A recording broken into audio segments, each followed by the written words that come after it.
اچھا، اوورسیز کا قائدین اور لیڈران کا اکثر یہ شکوہ گلا رہتا ہے کہ جب وہ اپنے ملک میں واپس کشمیر میں جب جاتے ہیں تو ان کو اس طرح کا سے ٹریٹ نہیں کیا جاتا، جس طرح کے کوئی مہمان یہاں پہ آتا ہے، کوئی منسٹر یہاں پہ آتا ہے تو یہاں پہ ان کو ریسیپشن دی جاتی ہے، اور مختصراً ایسے کہہ لیں کہ وہاں پہ ان کو لفٹ نہیں کرائی جاتی.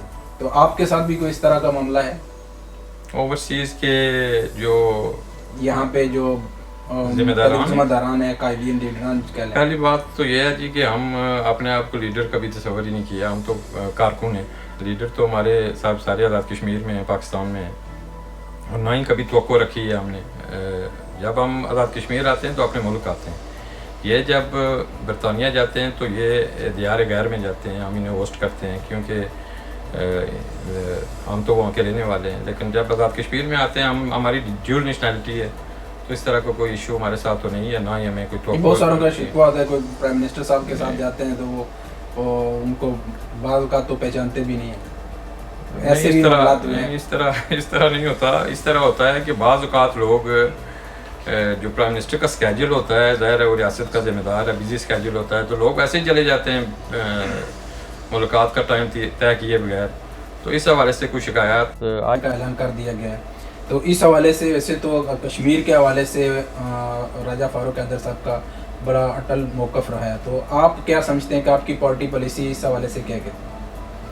فی الحال تک پارٹی پالیسی کا تو مجھے نہیں پتا. میری فاروق صاحب سے اس حوالے سے بات ہوئی ہے، ان کی ذات کے حوالے سے مجھے پتا ہے کہ ان کا موقف کیا ہے. لیکن بحیثیت کشمیری ہم اس فیصلے کو مسترد کرتے ہیں. سارے کشمیریوں کو اس فیصلے کو مسترد کرنا چاہیے. میں ذاتی طور پر سمجھتا ہوں کہ اس کا تحریک آزادی کشمیر کو ناقابل اطلافی نقصان پہنچے گا. تو یہ فیصلہ جو بھی پاکستان کی گورنمنٹ نے لیا ہے، عمران خان صاحب نے، میں سمجھتا ہوں کہ تحریک آزادی کشمیر کے لیے نقصان دہ ہے. اچھا، مسلم لیگ نون کی حکومت کی کارکردگی سے مطمئن ہیں آپ؟ جو بالکل مطمئن ہیں. مسلم لیگ نون 4 سال میں میرے خیال میں تاریخی کام کیے ہیں. ختم نبوت کا بل پاس کیا ہم نے، NTS کے ذریعے عام لوگوں کی جو یہ محکمہ تعلیم میں ایک رسائی تھی اس کو ممکن بنایا. ریاست کا انفراسٹرکچر بہتر ہوا.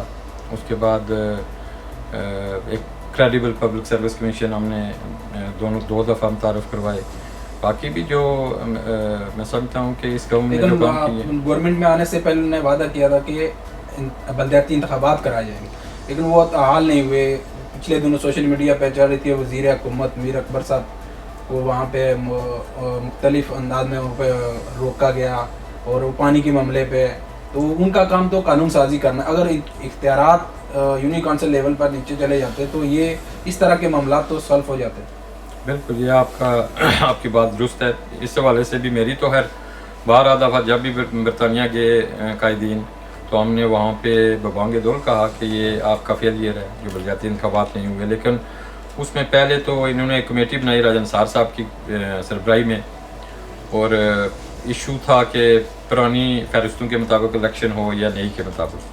جب جماعت نے فیصلہ کیا تو کوئی کورٹ میں چلا گیا. اس وقت معاملہ کورٹ میں ہے. اس وجہ سے پچھلے 2 سال سے تو میں کہہ سکتا ہوں کہ یہ ہماری حکومت کا قصور نہیں ہے. لیکن یہ بات آپ کی درست ہے کہ یہ بلدیاتی انتخابات حکومت کی تشکیل کے بعد فوری بعد ہونے چاہیے تھے، اور جو اختیارات ہیں یہ نچلی سطح پر منتقل ہونے چاہیے. آئندہ الیکشن میں آزاد کشمیر میں کیا اپنی پارٹی کی سیٹنگ دیکھتے ہیں کہ کیا اگر تو فیئر الیکشن ہوا، دائیں سے مداخلت نہ ہوئی جس کا شدید احتمال ہے، جس طرح آپ GB میں دیکھیں الیکشن اگست میں ہو رہے تھے، لیکن پری پول ریگنگ اور بہت سارے معاملات میں انفلوئنس، بہت سارے ادارے بھی ہوئے.